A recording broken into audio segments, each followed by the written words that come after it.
Yep.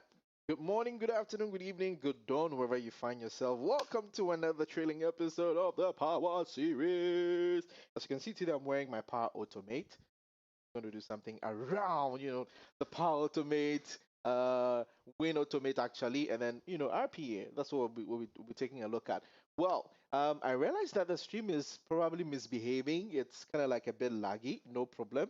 I'm also doing a recording at the same time. So after the show, if the live stream is not that good, I'll just, take the live stream down and then upload the recorded version in a very high definition format.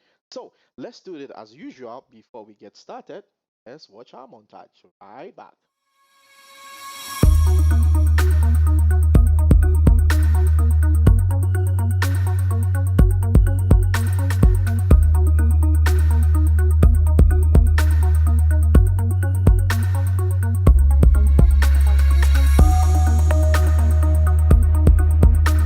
Power Series. Yes. So we back. Well, as always, yes, I rumble. But today's episode, um, probably see already. Yeah, I'm making Thomas go crazy already. I'm sure you can probably hear him in the background. Well, without much ado, let's go for my drum roll and then the round of applause. And let's welcome Thomas. You, my friend, you are Hello. live. Hello, everyone. What's Good up? morning, good day, good evening. Awesome. We Hi. have you returning to the Power Series. Yes. And if you're It's not returning, then it could mean there is some top thing out of the box that you want to share with us today. Really? Yep. nothing that is not under NDA. Yeah. I mean, definitely nothing that is not an NDA, but it's really some cool stuff that we want get out of a how. That's awesome. That's awesome. Okay. So without much ado, I mean, I'll Yeah. just leave you, right into it because you have a slide that's going to talk about yourself and all the cool stuff. So the floor is yours, my friend. All right. So I will be talking about the Microsoft RPA in general, Microsoft RPA, so the UI Flows and WinAutomation. But before I start, actually, I wanted to share with you one cool new feature that I have just acknowledged today. And this is called a live presentation in PowerPoint. PowerPoint is another tool from Power Platform. So Wow. if you right, so if you do have a OneDrive for Business Hmm? and you have your PowerPoint presentation uploaded there, Yeah. you can navigate to slideshow and then there is present live. And now look what it does. So once I start it, now anyone who is watching us can simply scan this QR code or enter this URL and they can see on their phones this presentation together with these live captions. It's being generated live, Wow. what I'm saying. I mean, And this That's is awesome. awesome. yeah, and right after I finish this presentation, it will also display an evaluation, so anyone can then evaluate how I performed, how it went. I mean, those captions are not 100% correct because my English is not American English, the true American English. So, for Yeah, example, if I yeah. say RPA, No, but that's look, sweet. if I say RPA, no, it's not RPA. So I think it's still missing some keywords like Microsoft 365. It is working. No, it doesn't. But it's really trying hard to understand what I'm saying. But anyway, people, just really few words about me. My name is Tomasz Pożytek. I'm from Warsaw, Poland. I am Business Applications MVP. Really addicted from Power Platform. I am the Power addict as well as Samuel. Working with this technology for years. Whoa, now what's happening here? That was weird. Yeah. Okay, no, wrong.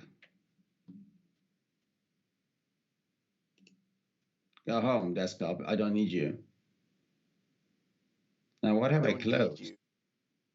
What have I closed? What have I closed? Where are We have we? We are RPA here. there. Yep. Yep. Oh, look! It even translates yours. I mean, it really reads Yeah. your speaking. And okay, so it should also display the roles, like who is speaking.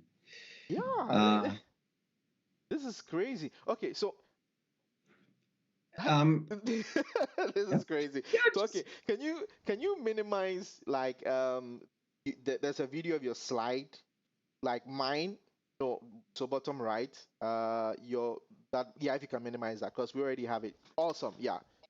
Yep. Yep. Yep. Yep. Yep. Yep. Sure. So I'm working with the Power Platform for like 4 years already. Previously, I started with Power Automate, then I somehow adopted Power Apps, and now it's like that the whole stack is somehow under my knowledge and awareness.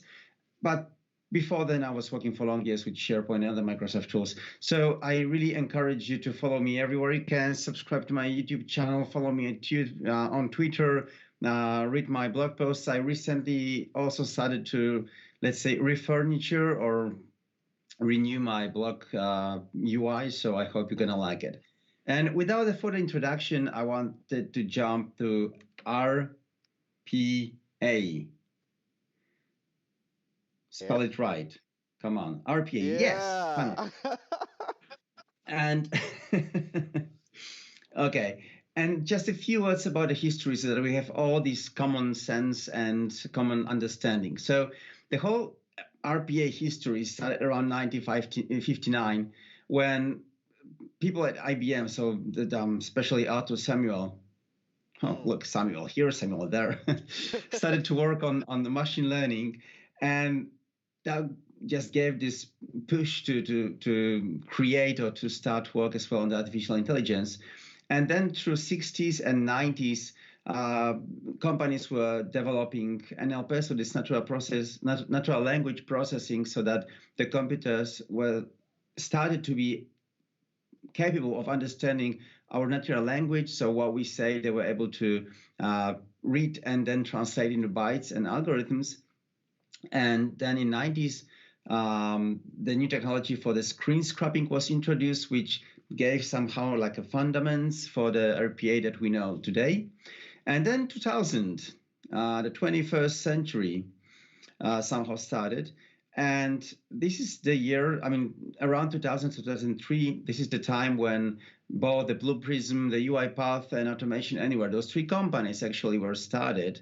And they all delivered RPA to the market at that time. However, it wasn't really a tool that was, let's say, wanted by the companies at the scale that we can see right now. And then it took around 10 years for the RPA to really hit the markets, to really appear in the awareness, in the mindset of business in the companies, especially on the enterprise level, that, hey, this is something that we really need because we have a lot of these processes that we can automate with the RPA.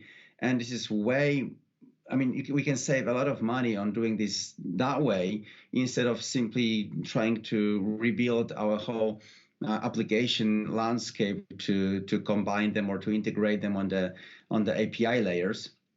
And then the 2016 and up to date, this is the RPA that we know because it is now being complemented with artificial intelligence, with the again machine learning, OCR, and all these technologies that simply makes the RPA not only a simple recorder that then plays the clicks that the user is doing, but is also somehow able to understand the interface and be a little bit autonomous when speaking about the clicking on the interface and trying to repeat what it was taught or programmed to do.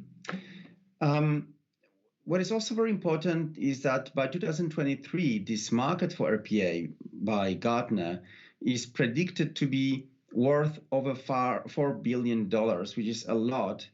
And this really shows how much interest and how much space for both the competition on the European market is, Wow. and how many new companies possibly are going to as well introduce this kind of software in their premises. So what I wanted to show you as well is that we have those three leaders today, the UiPath, Automation Anywhere, and Blue Prism. And the Softomotive, the company that Microsoft just acquired, is here in the strong performance. It's just like the fifth or the fourth biggest competitors of the three leaders. So with that move, Microsoft really added a very important and significant tool to their RPA landscape, which is cool because it really made the automation much easier. So what are the major benefits about behind the RPA? So basically, we do use the RPA to create or to automate those processes we have in companies that are actually very repeatable, boring, that usually do not require a lot of sophisticated knowledge or skills from the workforce, and can be easily automated. And then those employees who were previously responsible for doing these processes can be moved to focus on different, more advanced, more demanding jobs or scenarios. So this is what we have. What are those benefits? We have the better quality services. We have the better employee experience because employees are not frustrated over doing the same things over and over again. We can reduce costs because RPA costs really 1/10 or even less than a single employee, and so on and so on. When speaking about the RPA, we have two modes, two ways that RPA can work. First one is attended, so it simply simulates the human agent that is sitting in front of a computer and clicking mouse on the application, and RPA in this mode is also just moving a mouse and clicking on the interface. So this is something I will show you today. And it just requires that there is an active user session, that user is logged into their account, the computer is on, obviously, and that it can simply, the employee can simply just sit back, grab a coffee, and watch how the RPA is doing. So with that mode, we can automate simple copy-paste scenarios that employees should do manually, but with like single button click, they can trigger RPA that does it for them. The second scenario is unattended, where we can have those processes spread over like hundreds of virtual machines or physical machines, it doesn't matter. But this is how we scale up the number of concurrent processes happening at the same time. For example, registering new cardholder details. So a customer is requesting a new credit card, and we need to store these credit card details in the legacy system somewhere in our premises. And then we don't have this API to do it any other way but the RPA. And then we have like hundreds of RPA bots just handling those requests for new credit cards. And this is happening somewhere in the back of our office. So there is like no one really attending them, so looking what they're doing. And just to finish with, the Power Automated we used to have before, or the Power Automated we knew before the RPA was announced during the Ignite November last year, was the automation on the scale of the DPA, so this digital process automation, where we were able to integrate software or systems having APIs like the REST API, SOAP API, or any other digital API. That was possible to just integrate into our systems through existing actions or through custom connectors or through HTTP requests. And also, thanks to AI Builder, we were able to put images, documents, and files actually into the processes as well. So that was the AI part. Then we have the DPA, and with the RPA, we also have the automation on the user interface level. So just to summarize the RPA, what we can say about it is simply this bridge that helps us to connect this digital but not modern world, that world of applications, of the old legacy applications without any kind of APIs apart from the UI, that we just cannot put into our processes, or companies were not able to put into processes any other way than by the human factor. So there was always an employee copying, pasting, creating records, deleting records. And then with RPA, we can simply replace those humans with a process. And as well bind those legacy applications into the processes. So actually, this is something that companies digest easier, because in that approach, they don't actually have to replace those old but working, stable, and secure way applications with something new, which usually new means hundreds of thousands of dollars to either code a new dedicated application that fits their need or needs, or to buy something on the market. With these new modern applications that have the APIs with the Power Automate processes, with the other processes that we can create in Power Automate. And this is just a list of typical use cases for RPA. Oh, I am really dry. Wow. Okay. And that's it about the presentation. So I'll just now turn it off. And now, if there is anyone watching us apart from you, Samuel, then if anyone has either on their computers or mobile phones this presentation open, so by following this URL that you can see at the top bar, or by, again, now where was that? Okay, 0 people have joined. Joined us, yeah. Yep. So anyway, now you see, now if anyone was about to join and scan this QR code, then once they have, okay, 0, that's 0, around 0. So once I finish this presentation here right now and I say end session, anyone who had this presentation opened would now be displayed a small survey, a small questionnaire on how it went and how they evaluate this session, this presentation. Awesome. Does it store the evaluation somewhere that you can go back and it sends them to my email. Nice. Yeah. So this is like the one I did. So this is an example. So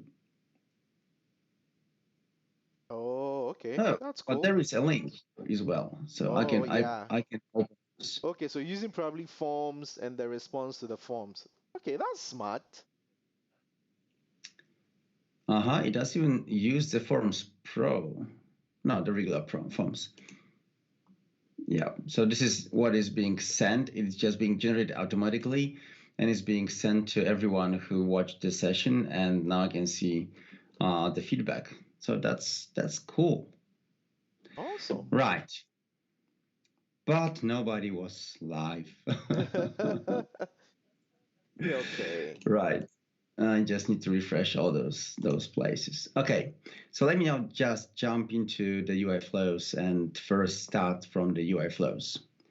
Where do I? Okay, so the UI flows that we know today is nothing more than, it's just slightly more than that was presented in November. However, in April 2020, UI Flows as a software, as a solution, hit its general availability. So since April, it's enterprise ready, and you can just use it for reproductive purposes. And in April as well, it was equipped with this unattended mode. So it can run on virtual machines. It can be orchestrated by the on-premises data gateway. So if you want to use UI Flows, the first thing you have to do is to go to the Power Automate and then to UI Flows, and then choose whether you want to automate web or desktop application. You can't do two at the same time, so you have to either do desktop or web, but then you can merge these two worlds in Power Automate. The desktop application automation is done with the UI Flows recorder. So this is an application you have to download. Once you download it and install, it also installs this small extension here in Microsoft Edge, Chromium, or Google Chrome. Plus, if you want to use the web automation, then you have to as well download and install this Selenium IDE extension, which is it is fewer. You can grab it from the Play Store or Google Store. And it's been there for years before UI Flows actually appeared by because it's free and it's open source, and Microsoft decided to just use it to automate the web world, to use it because it really works. Although adoption of this tool is not that very easy. Now let me just show you. So then once you start with the desktop application, you need to obviously name it. And then actually you need to define input variables if you want to have any. So this is something that is going to be used by the UI Flows to put data from, for example, Power Automate into that legacy application. You have two types today, the regular text and then the sensitive text, which can be used to store and use credentials. But you can do it this way. So to use the credential, which simply is going to be like those dotted out, or you can as well try to use Azure Vault to store your credentials there, and then pass these values. Yeah, and then pass these values to Power Automate, to UI Flows via the Power Automate. Now the second step that we'll do once we complete these inputs is to launch the recorder and actually record our steps. So this is something that you can do in UI Flows. The only way you can automate applications is to simply click on the interface and then record all the steps you are doing. So there is no like trigger a script or to do more advanced scenarios like loops or conditions or any kind of this logic that you can do in Power Automate, because what we can do is just clicking here. So now I'll just open this Contoso application. That is the old legacy software that we just cannot integrate any other way. And then this is the UI Flows steps recorder here already opened.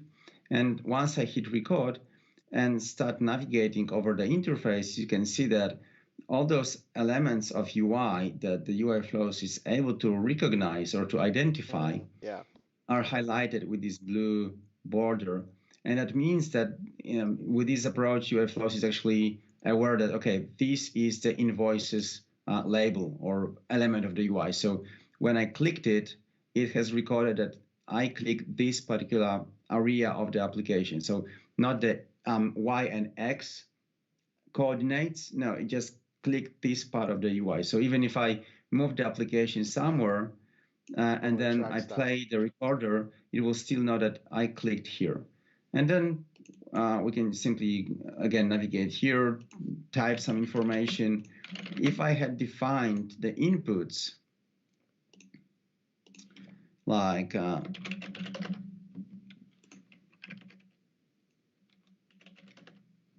in the first step, then I can as well use them to simply provide the data from, as said, Power Automate into the UI Flows, and then simply use them.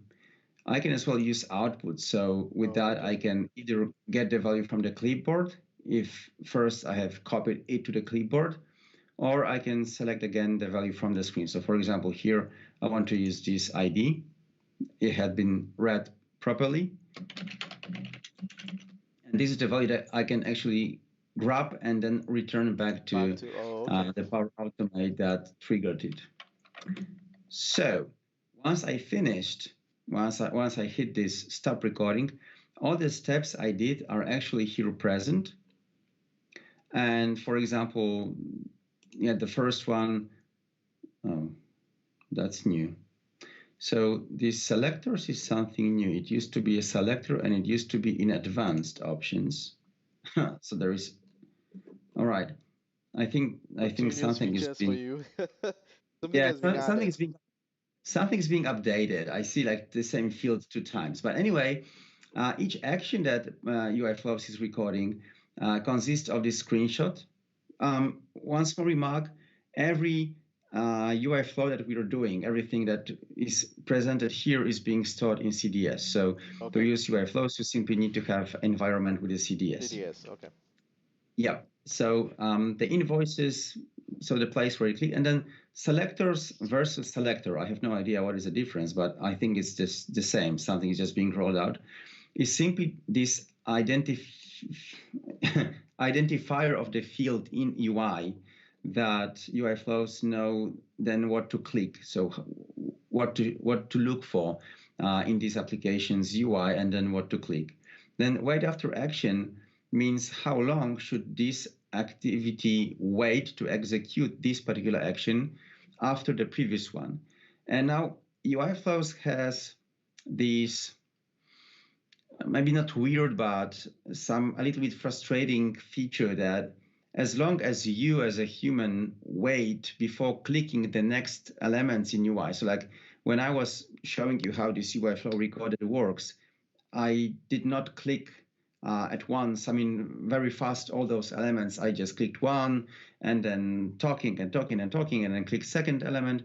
And so UI flows think, or the approach is that the reason why I was clicking so slow must have been because the application was unresponsive, or that the application was waiting to load some information. And therefore, UI Flows as well is waiting that amount of time that I've been waiting. But I can limit it. So I can say, no, don't wait 25 seconds. It's just going to be ridiculously long. Just wait 0. And then this action is going to be executed immediately after the previous one. And that is possibly the same situation with all those steps. That was just 1 second. But anyway, we have a couple of actions that we can actually use to. So we can check if the element is enabled. We can clear the element. So like there was this date field. And then if we would like to input a new date value, then instead of just putting a cursor in that field and then hitting hundreds of times backspace to be sure that there is no information we can simply use clear the element so that it's wiped out. Then again, apart from manually hitting the X button to close application, we can use this dedicated action to close an application, which is more reliable. We can then insert text input so that if we have the variable defined, we can simply put it here. We have left and right clicks, we have keyboard, and that's it.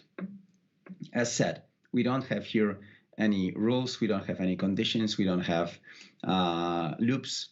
So if you would like to create a more advanced or complex logic using UI Flows to automate applications, then we need to build this logic in Power Automate and then simply create couple of those UI Flows chunks or pieces and then put them as actions in Power Automate logic, so that logic Power Automate is actually checking if all is working. So now if I hit this test now, it should open the controls application and then just repeat what I've done.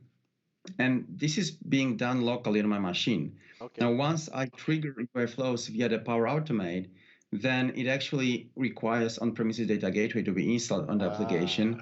And this whole communication is going like from Azure to your local machine via the on-premises data gateway.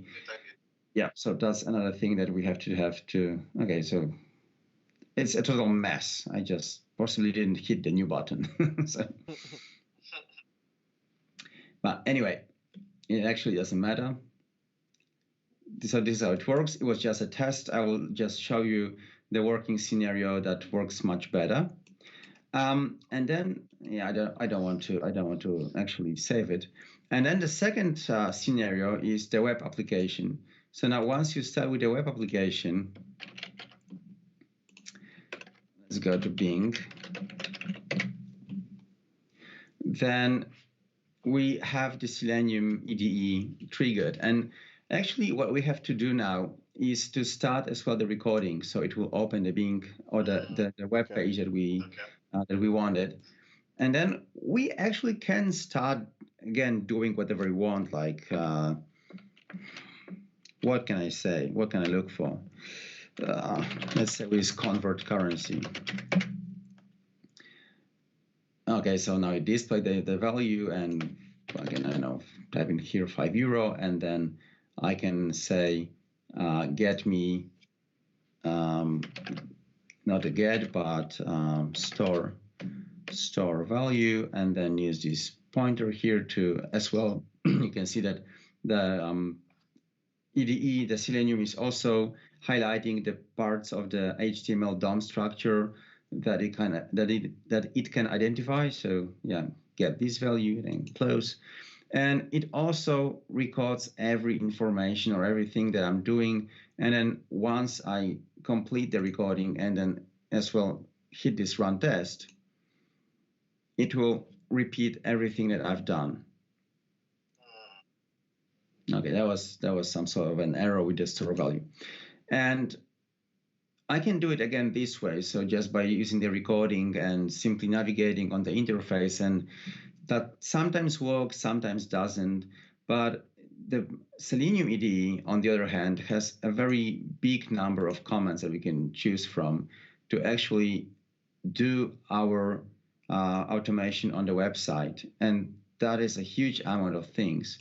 One of those that I really like, or that somehow tells me that I have a big control over what I'm automating and what I'm actually doing, is for example, execute script. So I can execute JavaScript to do things with the content, and that's, as said, it gives me this peace of mind that, okay, whatever happens, even if the string is not in the correct format, I can just do something with it. I can manipulate values. I can trigger some automation using the JavaScript on that data as well. And so one more thing is that if we use this store command and then we put something using this pattern, then it will be treated as the input variable. So if then I trigger this UI flow from Power Automate, then the input value is going to be a variable. And once I use the store that has this value, like here, just without any curly brackets and dollar sign, then it will be treated as the outcome variable. That's not very self-explanatory, but this is how it works.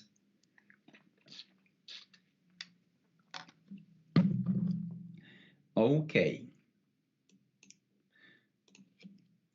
So this is about the UI flows, and now let me show you a very simple test that I wanted to trigger. It says register new data in Contoso invoicing.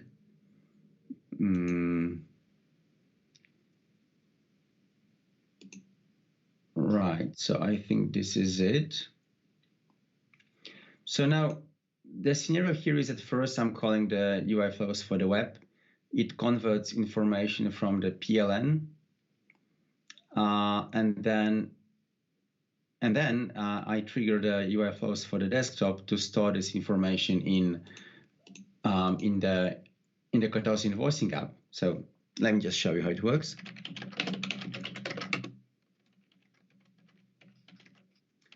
All right, so the amount is set to be in Polish zloty. So let's say it's going to be 4,000 Polish zloty, and the status paid.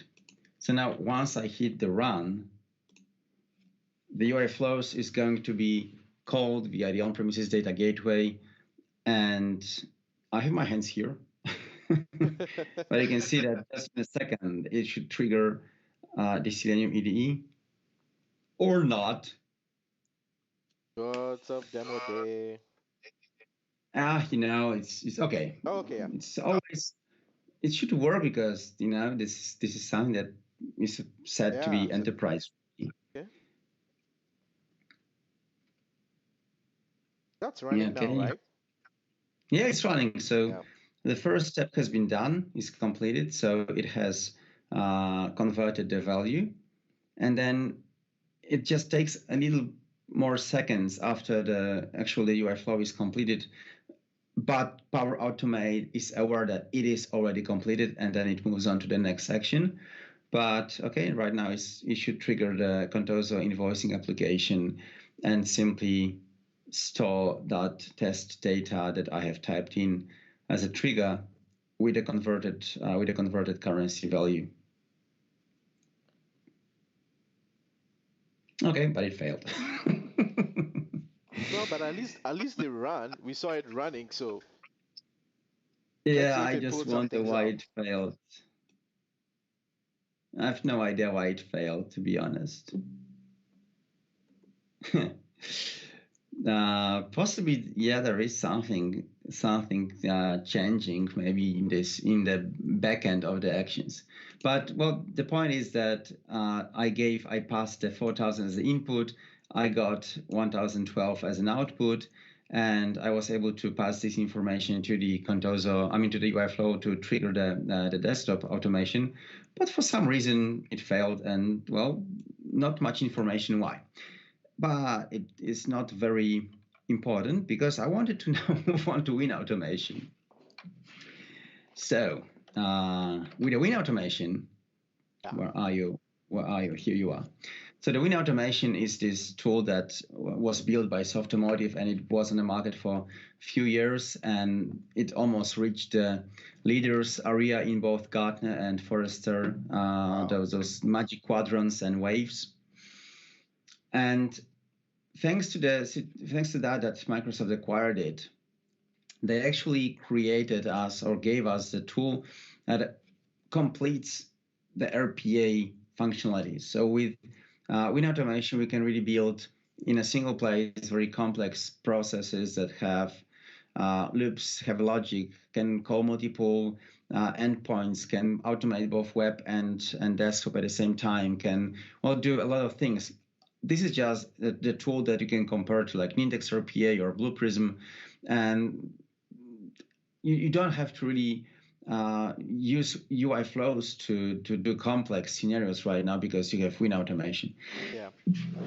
The only downside maybe of this is that to use WinAutomation, you need to have a trial or paid per user plan with attended RPA. Oh, okay.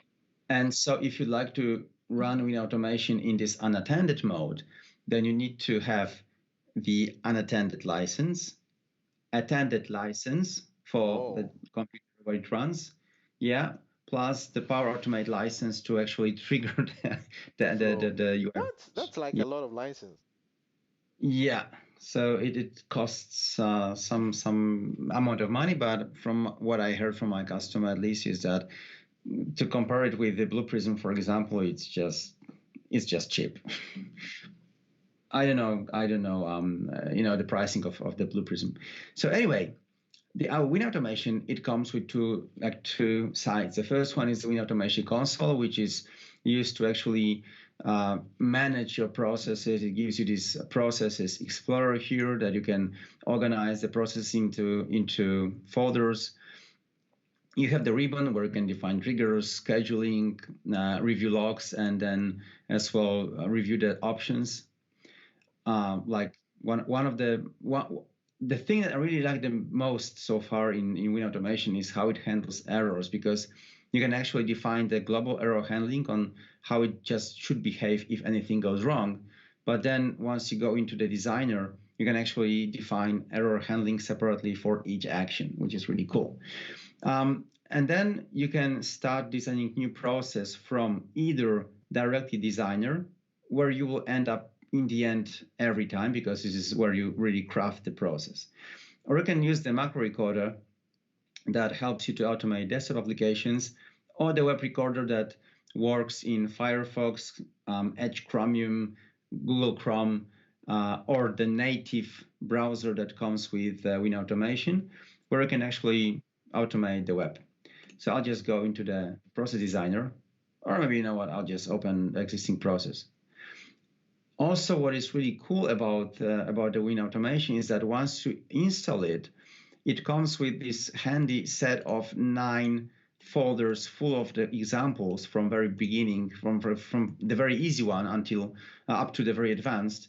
And just by going through them, you can actually learn WinAutomation by examples. And that's really cool because it helps you to understand how it works, how you can use it, and just how to use it. So the process designer is built from these several areas. The first one is the list of actions that we can choose from, and just look how many we have them. A lot of them, and simply speaking about the loops, for example, or the controls or the conditions, there is so many of them. So we really can create very complex scenarios here without this need to use Power Automate to put all those pieces together.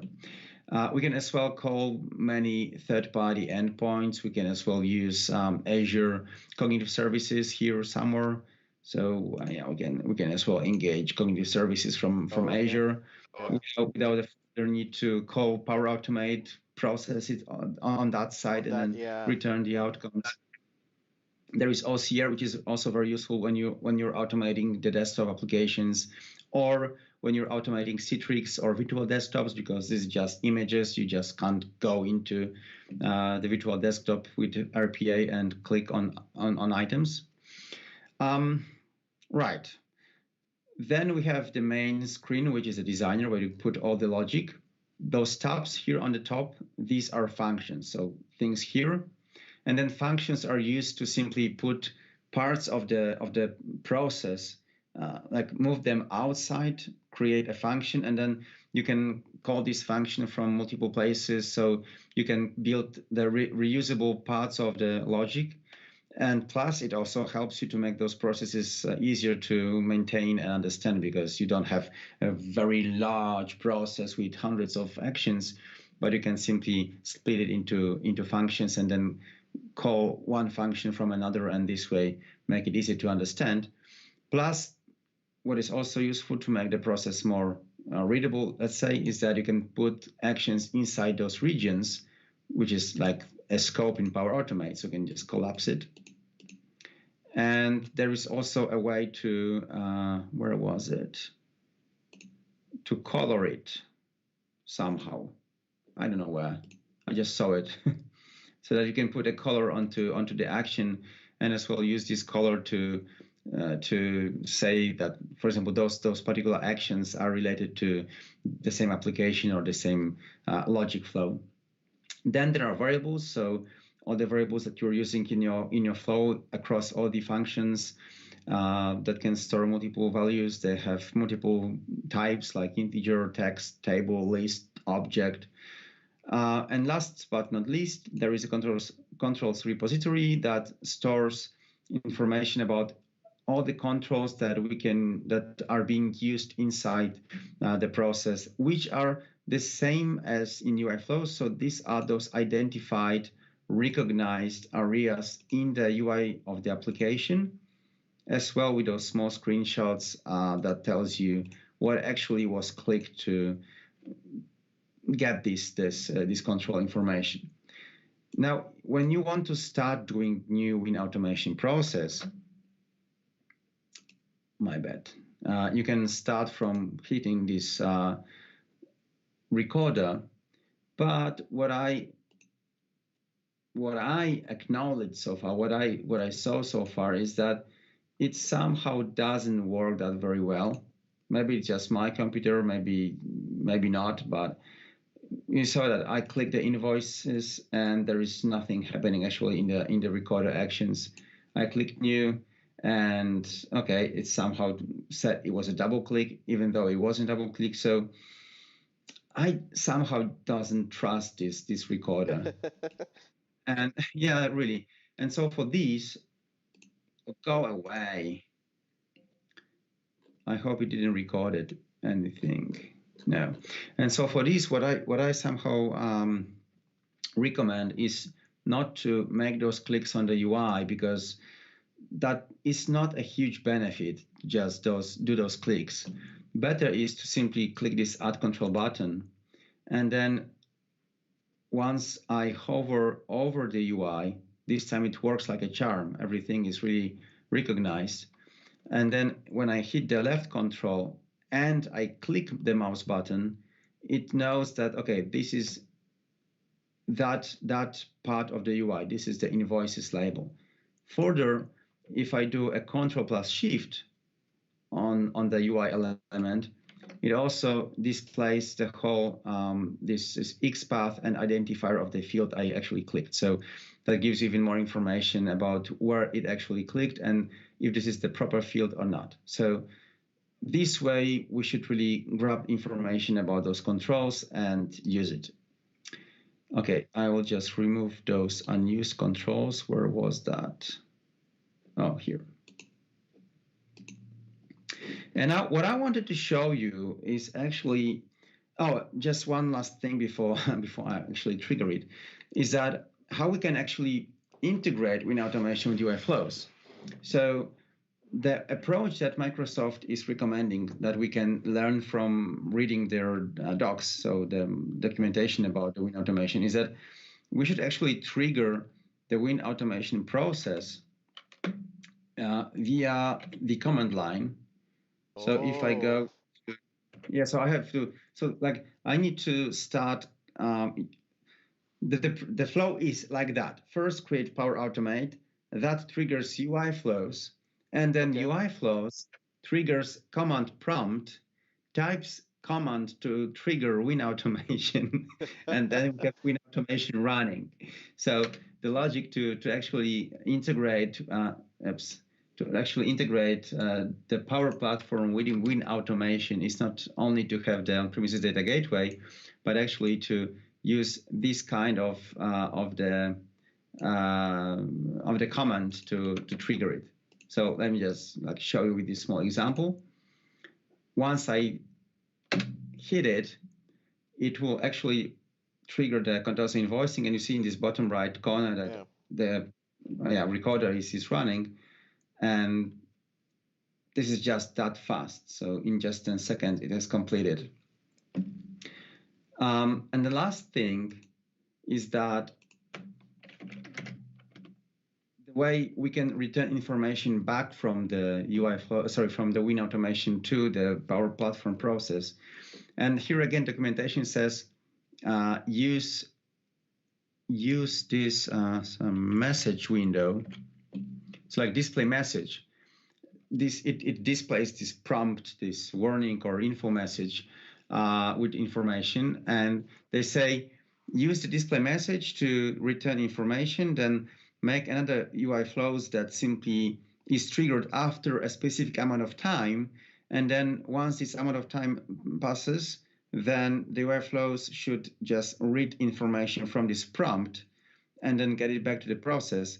But honestly speaking, I just don't feel this is really enterprise approach because Yeah, this is the time can be longer or shorter, or this message can have different identifier for some reason. And I mean, there's so many ways that this approach can fail that I just don't feel it's right. yeah. So instead of that, I thought because we are already using the premium features, because everything here is premium, RPA is premium, gateway is premium, everything is premium, then Yeah. the approach we really follow is to simply pass the information via the web request call. So that we should call another Power Automate triggered by the HTTP request action and just simply pass the JSON object with all the information we want. So we are not limited to the plain text prompt or this message box. We can simply return the whole object back. So, and that is me personally the way that we should do it, because it really is reliable, and this will never fail unless the Power Automate infrastructure is down. Yeah. Okay, so now last thing I wanted to do before before I move on, before like just going to the open discussion, is Yeah. I want to check the whole process I've created is going to work. Okay. So for this purpose, I have this small application here that is also using the AI Builder, and its purpose is to simply grab the invoice, then analyze its contents, recognize the fields it is learned, it is taught to recognize, and then after approval, to pass them to the Contoso invoicing application. So there are a lot of steps on the way. One of them is as well the adaptive card with the approval Yeah. action. So let me Yeah. just check my Teams is working. And yeah, all right, Teams is working, app is working. Let me see. Yeah, okay, fields have been recognized, so we can see the confidence that AI Builder has around the values. So I'll now send for approval. And these, oh shit. Adaptive cancer program. I've run into some of these particular issues in the past, and sometimes it can be really nasty. I mean, it can really, just turn you off. Yeah, I think that this is because I just added at the last moment these UI flows integration to this scenario, and my application, I should just re-add these republished application so that this connector is now present. But let me just check it for last time. Wow. All right. No. Still, I have a couple of minutes, so I can try to. Where was that? Where was this application? I was in the solution. That should really work. All right.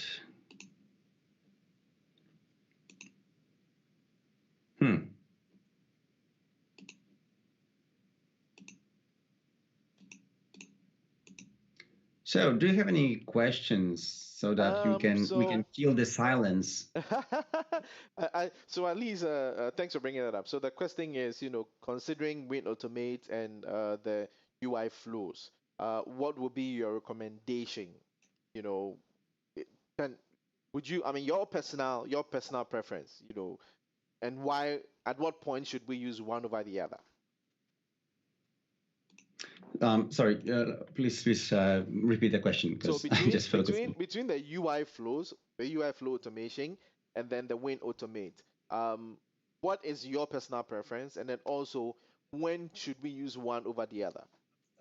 Right. So when you're trying to automate a very simple scenarios, like just to simply input the value into this legacy application, to do it straightforward in a very linear process, so that you have just a set of information you need to input, maybe on a separate windows in the application, but this is just from the start to an end linear process. Then UI flows is right and fine. So if that's not very complex, but when you have any kind of transformation around the information, around the data, or any kind of table data that you have to input row by row, or if you have conditions, or if you know that some parts of your UI can change because, for example, sometimes you have parts of menu expanded and the other time they're collapsed. Then, if you know that there can be a lot of exceptions in this linear flow, then I would say go with WinAutomation, because with that you can actually create maybe more complex process, but it will be just stored in a single application, and it's really easy to adopt. So based on the complexity, I would say either go for the easy one, or so the UI flows, or for the more advanced for the WinAutomation. Yeah. Okay, awesome. Someone says that the Win Automate looks a bit complicated with all the processes you have to go through. Yes and no. It's just a matter of actually of understanding how it works. But with all those examples that we have, it's much. I mean, it's really easy to adopt the tool. So to go through the information and then adopt them. Now, what should I choose now? What is now? Because I think maybe the results.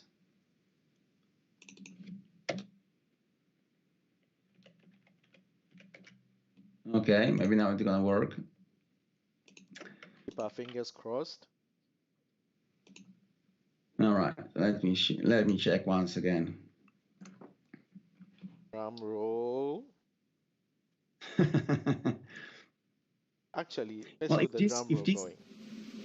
right, I mean, if this part won't work, then I would just simply simulate the last step, so the WinAutomation, and that's it. All right, let me see. Come on. Yeah. Yep. All right. Yep. It worked. So with that, I can just simply save it. No, it didn't. No, it didn't. Why didn't? Let's see what it says.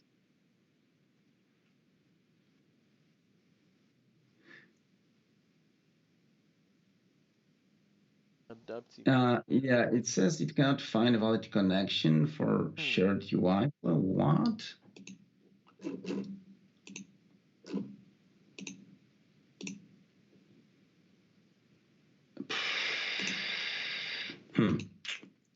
Well, I have no idea why, but so I'll just trigger one of the existing Okay.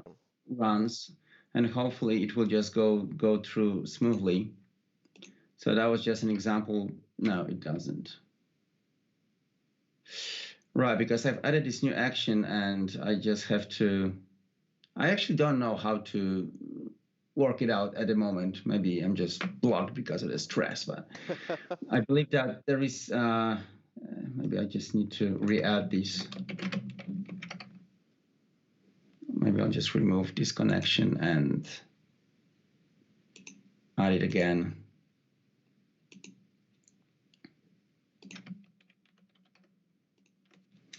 Maybe this way.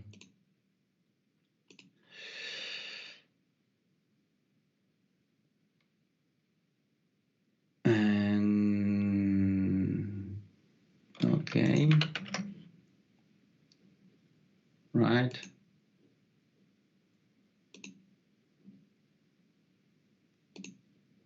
So will it work this time?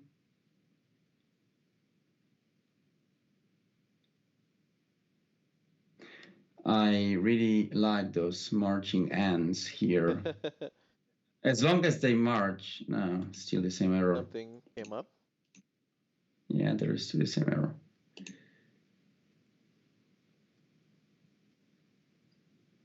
Okay, this time that's something different because it just didn't receive. Didn't receive a field was looking for. It looks like it just didn't receive an answer, so it didn't trigger the power automate actually. Oh, it did trigger. No, it says yeah, successful. Wow, that's like a couple of times it has been succeeded. It was just just from the front end, the UI side of things that was. Oh, okay.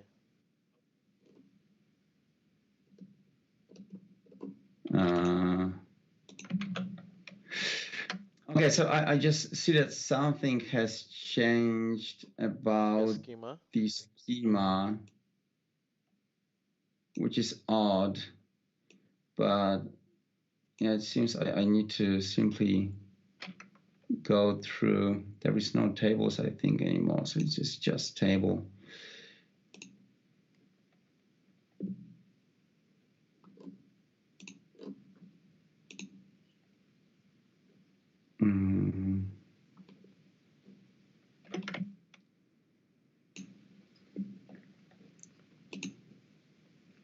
So what was the value here, actually? This is actually why it failed, because it didn't receive any answer.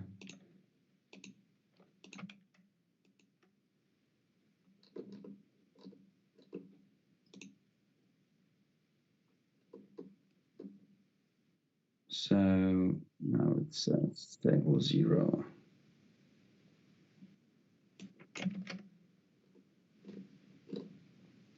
Do we still have some time? We are a minute, but we can go a bit over it just to make sure we get something, done. So we're okay. All right. I can't say that it's going to work actually, but I hope it will. Or maybe not. Table 0. Now it should be like items.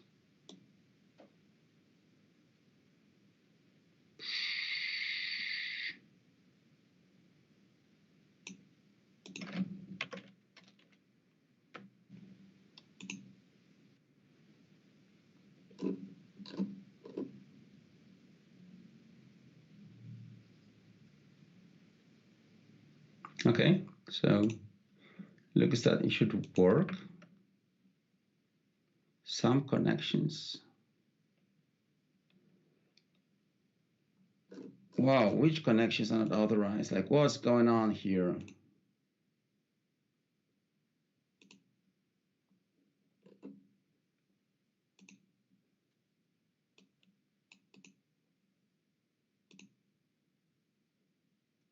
I know, sorry. Okay. So let us try the one last time. If this doesn't work still, then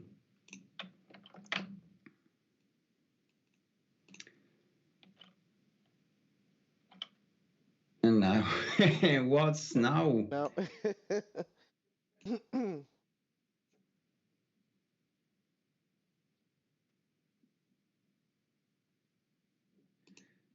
Jesus, it's really ridiculous how delicate this whole integration between apps and flows is. It's just you simply make a small change on the one side and then everything is breaking down. But I hope that right now it's really working. No, it's not still. Okay, so because there are still errors somewhere else. yeah, yeah. But that's weird. That's weird.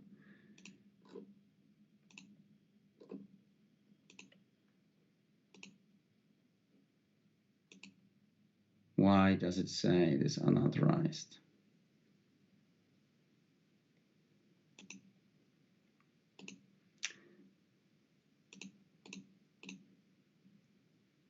Just a small hack to see if it works.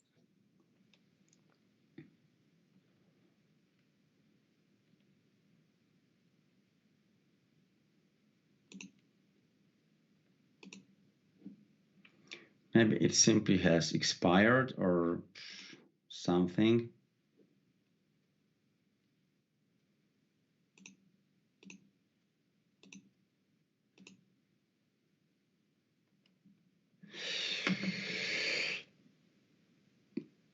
I give up. All right. Well, no problem. I mean, what we can do is that, So I'll just let you try to figure it out, and maybe you do a follow-up article or something video post. I mean, viewers can always go check your channel out for any updates. Or if there's any update, I mean, we can talk about that update maybe after on, and then, right. just So share it with just the viewers. yeah. I mean, I will just trigger this manually if you want to watch Yeah, because yeah, that let's try one. that manually, at least so we can give the viewers something. All right. So if you're still watching, I'll just use a different convert currency that runs here on a different web page. So what it does, it also converts currency, but it also uses this regular expression in JavaScript. So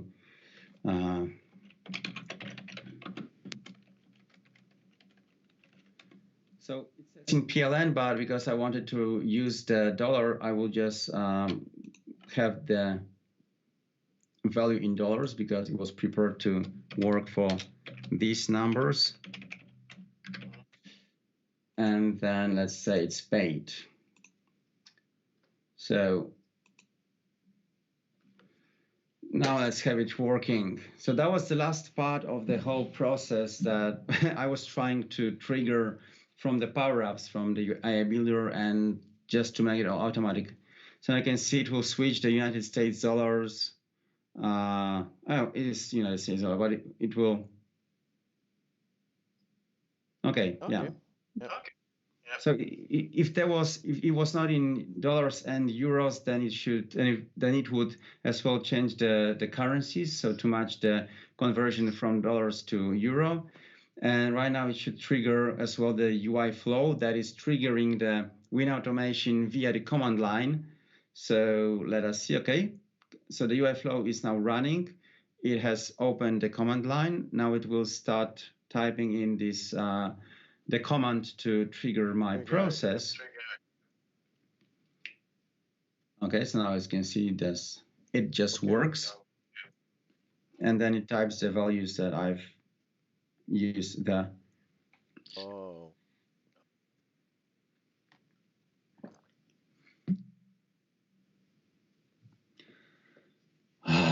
Says Yeah, variable error. it says variable error because there was the wrong parameter here. So get just one last time. This has to work this time. It has to work. It's just ridiculous how much.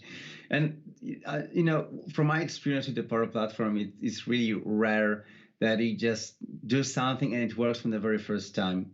It actually needs a couple of times to repeat, to debug, to check why it's not working, and so on and so on. Yeah. Like with here, I have no idea what's going on right now. It's just saying saving and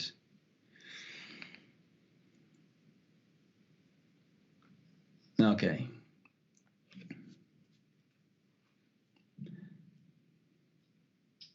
I really have to make this UI AI builder demo running because it's as well weird why these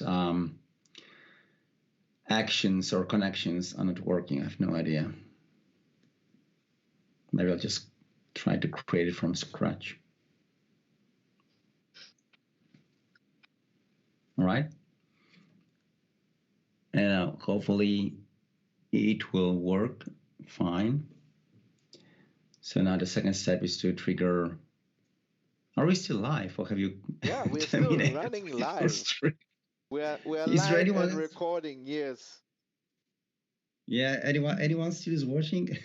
No. Now I think no. We have just cool. Wow, Yeah. Now we have like. survivors. Yep. At least they want to see it work.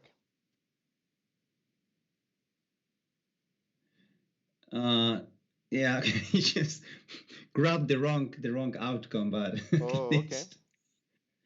at least it's trying. So yeah, the value is not going to be correct, but whatever. So it worked. Yeah. Finally. Yeah. Some relief. Yeah, finally. Yeah, just this outcome value didn't work for some reason. It just it read the wrong value. But yeah, so the point about this, the first scenario was to create a really nice looking adaptive card with all the information. Sorry, to be approved directly from Microsoft Teams accountancy channel. And then once it is approved, it should trigger the kind of the same scenario, so that first the conversion of the currency from dollars to euros, and then to trigger WinAutomation to store all the information inside this Contoso invoicing application via the WinAutomation. Right. Awesome. Completed. Can you switch back to your camera so we can go for the dual view? Okay.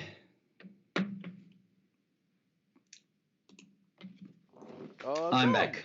Yeah, that was Tired. that was like a marathon, around the world and back. Thank you so much as always, for the insight. I mean, I haven't tried WinAutomate personally. I've done the UI flows, but this is going to give me an opportunity, to go mess around with it, play around. But this is a good start. This, good information for us to, look into. I'm sure you're going to go back and, try to figure out what really went wrong, all that. And I'm sure you're going to write an article about that. So, guys, if you're watching, he's going to release an article. I can bet my last dollar on that. He's going to do that once if he you gets want it to out. see if you want to watch a working demo around it's already on my YouTube, but it just didn't work this time. Awesome. So go check him out. He's actually listed as one of the featured channels on my YouTube. Get there, you're going to see his channel. Go check it out. Have fun and mess around with it. Well, Thomas, thank you very, very much for another intriguing episode. Thank you for spending time with us and love. We're not done as always. Something will come up and I'll be back on the show.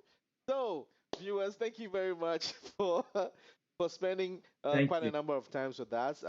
We just went over a couple of minutes, like 9 minutes. That's not about 10 minutes. So, thank you for your indulgence. We'll come your way again next week. Well, I'm keeping next week's guest as a surprise. I release it tomorrow. I'm going to do that deliberately for some reason. So keep watching, keep checking our social media pages. We're going to see who is coming up next week. Until then, have a wonderful evening, morning, afternoon, wherever you find yourself. Safe wherever you are. Learn something, share something. Let's make it a better place